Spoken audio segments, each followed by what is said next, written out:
Boy oh boy, finally we have a really good spot, something I can be proud of, and out of the recent areas released, something that finally is exciting and interesting, and it has good numbers and it's worth grinding.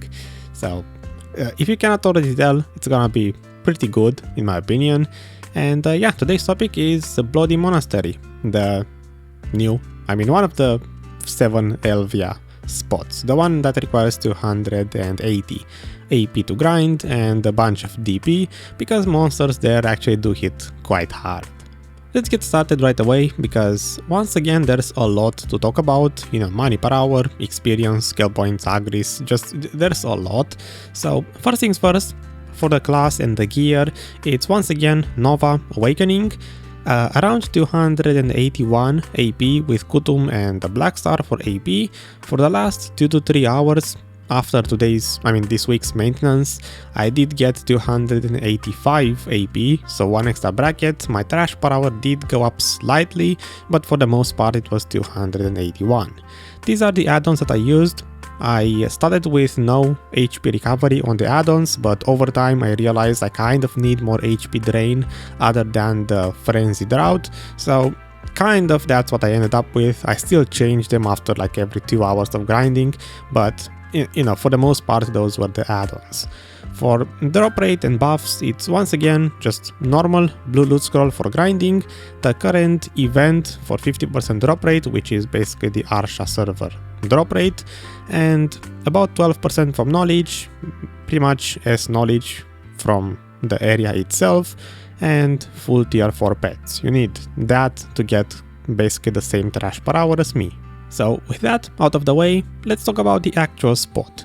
The Bloody Monastery Elvia version is actually very interesting mechanically and everything else. So besides the normal type of grinding that you do in the place, there are 2 mechanics you have to look for, more like 3 actually.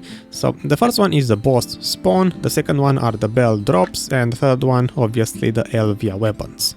Pretty much goes without saying, everyone knows, if you see an Elvia weapon spawning, obviously pick it up, because it's gonna give you a really big boost to clearing speed. It will make you kill monsters a lot faster.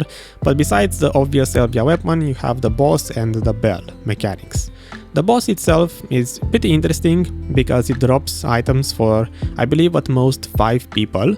So others from other rotations usually will come to the chapel, to the church itself, where the boss spawns, and attack it as well. I would recommend you to not solo the boss if you saw it spawning. There are two messages when it's about to spawn. The first one will say the ritual is starting, and a second message will appear about 1 minute later saying that the ritual is finished and the boss will spawn. You can solo it, it's doable if you have a bunch of AP, in which case you don't need me to tell you that, but in general I would say if you have an Elvia weapon, then sure, you can solo the boss yourself. If you don't, then just wait for other people to show up, and if nobody shows up, then you're probably better off not doing the boss at all. I did make the mistake to solo the boss without a weapon in my very first hour, because I didn't know any better, and it took me like 5 minutes to kill it, so in terms of time investment, I would say it's not worth it to solo it without a weapon or other people around you. Besides that, we have the bell mechanic. We will see every now and then from grinding some bells drop that last for exactly 1 hour. They can be both a blessing and an annoyance.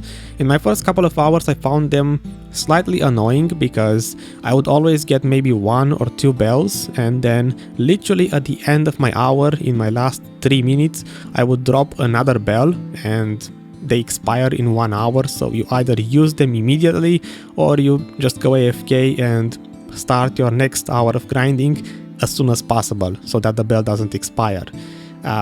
In general, you can expect, let's say, between 1 and 3 of these bells to drop per hour, and essentially what they are is just spawners for monsters. Once you pop one of these bells, they will start spawning waves of monsters, and they are pretty much weakened to us. Basically, the monsters spawned from the bells are weak enough for you to kill them just as if you had an Elvia weapon. So they do die extremely fast, and obviously it will increase your trash per hour, basically gives you free extra clearing speed. The bells are a bit annoying, not only because they expire in 1 hour, but you can only use them in the church region, not necessarily inside the church, but you have to be very close to it. And one of my favorite rotations is kind of outside of the church region, so if I do drop a bell on my outside rotation, I have to save it until, let's say, the last 10 minutes of my loot scroll, and then make my way all the way to the church to use the bell. So it's inconvenient because I have to leave my rotation. I hope that gets fixed in the future and they make the bells be usable everywhere where you see the monsters, the actual grindable spots, but for now that's how they work.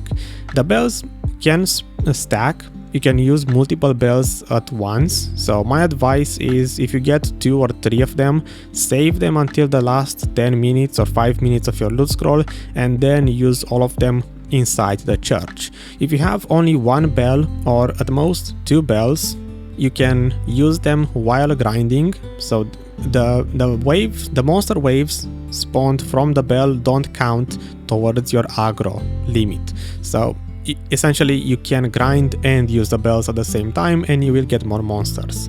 I would not recommend using more than 1 or 2 at once doing that, because there's just gonna be too many monsters and you risk dying. And if you want to use 3 bells, if you have that many in 1 hour and you can use 3 of them at once, or even 2 at once, then just simply sit inside the church where there are no other monsters around and wait for the waves to appear. If you have 3 bells on, just those 3 bells are going to be enough where you don't have even time to grind the normal monsters. So it's an interesting mechanic. It's a bit annoying that they only last for 1 hour, so you literally are forced to use them as soon as you get them or within that loot scroll, but other than that, it's free trash loot, it's free clearing speed. So the monsters themselves, the area, I would say as a recommendation, definitely 281 AP with a Kutum for entry-ish level, let's say 277 with Kutum AP required, and for DP probably at least the 240 something bracket, 243 or close to 247 DP, at the very least that. They do hit pretty hard. If you grind during daytime, it's fine. I never had any problems, especially since I was running both the Frenzied route for HP recovery and the Calc elixirs, because I have like 50 plus of the event ones. So daytime it's fine, but nighttime I would suggest you to avoid grinding on nighttime. I did die a couple of times throughout my... I forgot to mention, a total of 12 hours. It was mostly... I mostly died during nighttime because I didn't pay enough attention or I just didn't care enough. So avoid nighttime if possible. They do have damage to kill you, certainly, especially if you are an idiot and spawn 2 bells or 3 bells at once during nighttime, in which case the monsters just simply overpower you. Other than that, we have rotations. So I believe this place has at least 4, maybe 5 usable rotations that don't overlap. I didn't try all of them, certainly. I tried mainly 2 rotations, so I would probably have them in the background right now. The first one is inside the church area. Pretty much I would say the most standard basic rotation you could possibly find, because it's literally inside the church region, so probably everyone goes straight there as soon as they want to try the spot. It's probably going to be one of the most contested ones. I never had any duel for spots or stuff like that, so no PvP, but you will see a lot of people around that place, mostly because the boss spawns here and because that's where most people go to actually use their bells. So you will see a bunch of people walking around if you choose this rotation. I don't find it to be the best in terms of packs. The way they are grouped, they are pretty spread around, but it's good. I used this rotation for like the first 4 hours or so until I found the one outside of the church area. This rotation, in my opinion, is very good if you have bells to use. So let's say you grinded whatever other rotation, you ended up with 2 bells. then you will obviously make your way to the church and you can grind this inside rotation while you're using those bells. If you drop Elvia Weapons, you can easily extend this rotation, but I feel like the outside packs kind of belong to a different rotation that is going around the church in a big circle. The second rotation, the one outside of the church area, is in my opinion the most convenient one to grind, except for the bells. So the bells do drop on this rotation. It's very easy to put your tent and your horse on the road. It's very easy to drop your trash on the horse. Basically it's convenient because the horse is right next to you, and the packs themselves feel like they are much better grouped. You can much easier pull them together, to pull two packs into one and kill them. This one again can be very easily extended. It has a bunch of other packs around it. Basically, if I had to recommend a rotation, I would say this one, the second one, the outside church region rotation is better. Generally, I guess you could expect slightly more trash per hour on this rotation rather than the one inside the church. Again, repeating myself, the only downside is that when you get bells on this rotation, you will have to run all the way to the church to summon the bells there. Other than that, it's perfectly fine. I believe that's all the information to share before the charts, so yeah, let's talk about money per hour first. In terms of money per hour, as you can see, this is the Excel file. This is basically the summarized version. Most people by now should be able to read it without me having to explain anything, but for the sake of it, I have two pictures here, 8 hours and 4 hours. My test this time was split because originally it was 8 hours until I just wasn't satisfied with the nail drops, and then I did another 4 hours. Kind of happy I did because I got another 3. So 12 hours in total. These are all of the materials that drop from this place. It's the same 5 rare materials as Biraghi Den, so nothing really changes if you're actually planning to grind for these materials. This and Biraghi Den give the exact same drops, so you can just pick one of them, it doesn't matter. Basically, you're not gaining the extra materials missing, you have to go to the other spots for those. And then here's kind of the breakdown per hour in terms of what happened.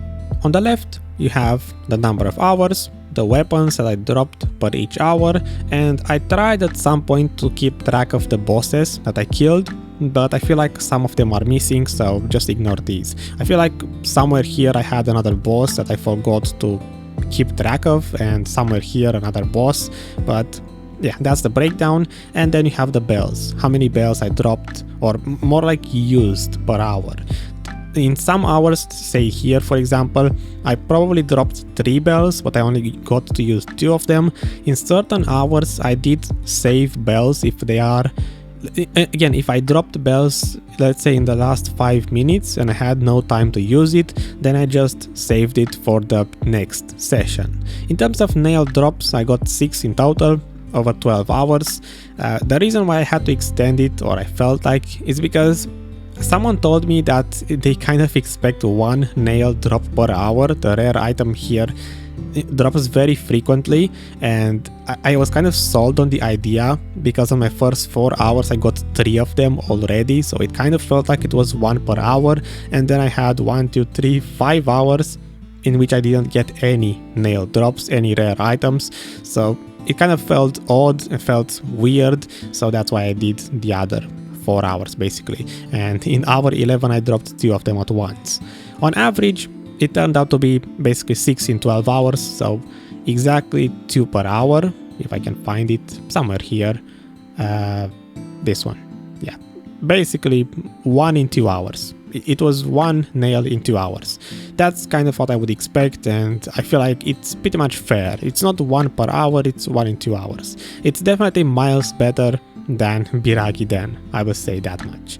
In terms of trash per hour, I started with really bad, just getting adjusted to the place 4000, and then it immediately jumped up to like 4.5 to 5.5 thousand.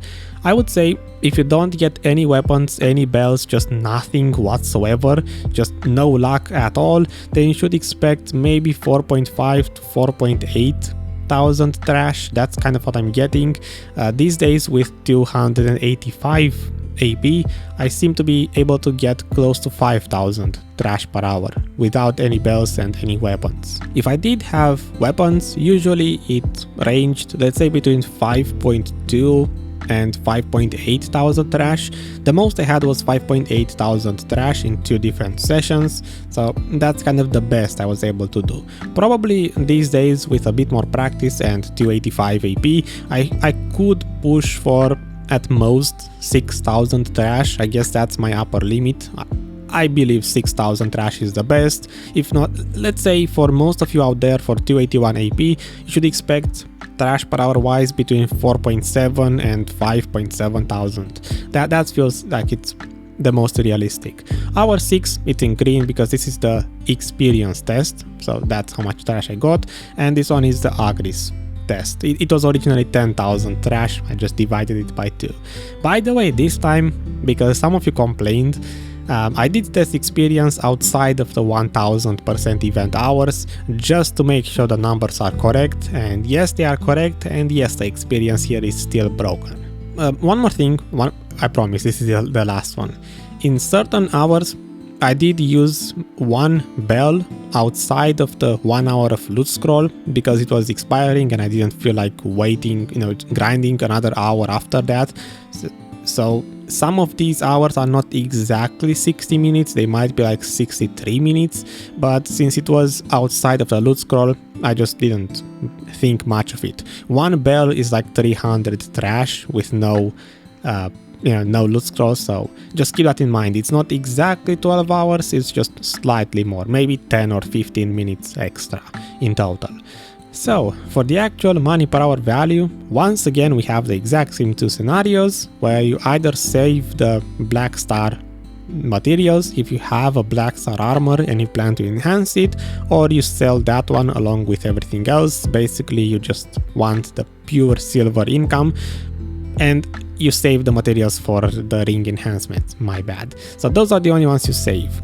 I believe I just confused everyone, but yeah. So items in darker green are taxed with a marketplace return, 84.5%, and the ones in lighter green are not taxed.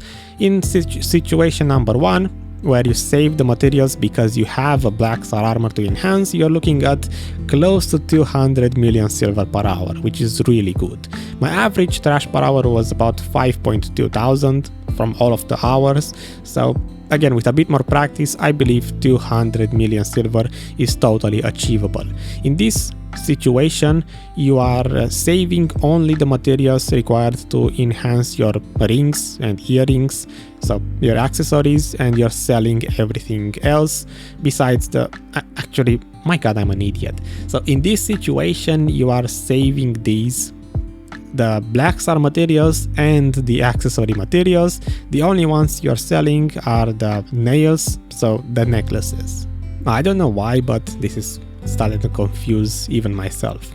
So for situation number 2, where you sell the black star materials, essentially I just simply valued these 2. So it's the same these plus these. In this case, you just literally sell everything except for the ring and earring, the accessory enhancing materials, because you don't have a black star armor. If you sell those as well, you get 235, let's say 240-ish million silver per hour after these being taxed as well. So with a bit faster clearing speed, I believe you're looking at 250 million silver per hour, which is really good. I believe that's way better than what Sycraia ever gave me with my gear score, and it's probably very close to what golems will give you these days with a very bad blackstone prices. So in terms of money per hour, this place is amazing, and if you have the AP to grind it, I would recommend it. Some people say orcs are also broken, so I will have to find out if those are more recommendable, but Bloody Monastery on its own is already really good. So let's move on to experience and skill points. I told you in the beginning that this place is amazing. Experience is no exception. So this is the title you're looking for, Bloody Monastery. There are 3 versions that I kept track of. One of them has roughly 4.7 thousand trash per hour. because this one had no bells and no weapons, just nothing whatsoever. If you only get 4,700 trash per hour with a loot scroll, then experience is already really good. It's at least it's better than Biraghi Den and Mirmok solo. Then if you get at least, let's say, one bell and one weapon, you get close to 5.5 thousand trash. It's getting better. Basically I have 3 versions, and this one would be the best case scenario because 5.8 thousand trash is the best I personally managed, and if you can clear at least at 5.8 thousand trash, you're looking at literally Mirmok 12-3 rotation levels of experience. Yeah, everything here has the exact same experience buffs, experience rates, so it's a perfectly fair comparison. And yep, Bloody Monastery is so far the best solo experience in the game. If you're looking for a place to get experience specifically at level 61, I hope this applies exactly the same at level 62, but at level 61 in particular, if you don't want to go to Mirmok 12-3 rotation, then this is your second best option. And for skill points, it's rather basic. Skill points are the only ones I'm just not impressed from this place, because it's pretty bad. But then again, if you have this level of gear to actually grind this place, then you probably don't care about skill points at all, so they are pretty much irrelevant. At least it's good to know you get some skill points, but it's not amazing, so don't look at this place for skill point grinding, obviously. But yeah, that's it for experience. It's amazing. If you want to level up, grind this place. And the last one, the last chart for today would be Agris points, Agris consumption, Agris efficiency. If you want a place to burn your Agris points, finally, this one is something I can remotely recommend. It's not the best, but it's at least better than Biraghi Den. If I can find it, it's this one. I believe this one also has 2 versions, so this one has 2 weapons and 3 bells. I estimated this one at 11.5 thousand trash, and the original one is this one. So originally I got 10,000 trash in 1 hour with Agris points and loot scroll, which is about 71,000 points used per hour. It's pretty high up there. You're using a lot of points per hour, especially again if you drop weapons and bells, and you get again close to 11.5 thousand trash. This one is just an estimation. Let's say 82,000 points per hour. That's a fast-ish hour. This is the important chart, the efficiency one. Ideally, a spot should use the least amount of points to give you the most amount of silver, in which case these days I'm just looking at something that can beat Thornwood, because Thornwood is pretty much the best place to recommend to burn points. So if it's above, it's better. If it's below, it's worse. At least it's better than Biraghi Den. It's not as efficient as Thornwood, but it's very close to Mirmok in terms of efficiency. So if you want a place that burns roughly 75 to 80,000 points per hour, so you burn them pretty fast, and it's also at the same time decently efficient, then at least I can recommend this place. It's not the best, but it's good enough if you want to use Agris points here. And I believe that pretty much wraps up everything. There are 2 more things that I want to point out. First, when you process the material for the earring, the cold tears something, I noticed there is a chance to proc double the materials.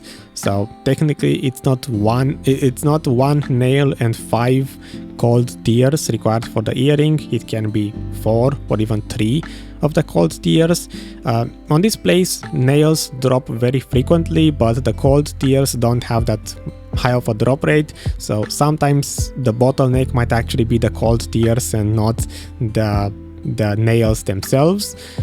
This area drops precision crystals. I forgot to point that out. Very important, I would say the most important black magic crystal in the game. So if you want to craft the Olukas crystals or the other ones, the Odalita special crystals, or something else that requires a precision, or if you want to just save it or sell it, this is a good place to grind for precisions. Thanks for watching, hope you enjoyed it. If you did, I guess like the video, leave a comment if you want to share your thoughts. I will see you next time with whatever other area I choose to test. I don't know yet, maybe Fogons, maybe Nagas, maybe Orc Camp, who knows. And until then, stay happy and bye bye.